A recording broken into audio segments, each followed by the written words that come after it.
হাত না তুলেও দোয়া করা যায়, হাত তুলেও করা যায়, কিন্তু বিষ্ণু বলেন হাত তুলে চাও, কারণ ইন্নাল্লাহা হাইয়ুন কারীম, আল্লাহ বড় লাজুক এবং লজ্জাশীল।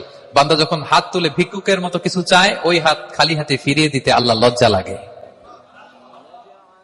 হাত তুলে চাইবেন, দোয়াতে আল্লাহর নামগুলো ধরে ধরে ডাকুন, ইয়া আল্লাহ, ইয়া রহমান, ইয়া রহিম, ইয়া হাইয়ু, ইয়া কাইয়ুম বিরহমাতিকা আস্তাগীথ। আল্লাহ নাম ধরে ধরে চান, ওই দোয়া আল্লাহ কবুল করবেন। বিশ্বনবীর উপর দুরূদ পড়েন, যে বিশ্বনবীর উপর দুরূদ পড়ে না, ওই দোয়া আল্লাহর কাছে কবুল হয় না, এটা আকাশে পেন্ডিং থাকে। কুল্লু দুআ মুআল্লাক মাহজুব বাইনাস সামাই ওয়াল আরদি মা লাম ইউসাল্লা আলাইয়া।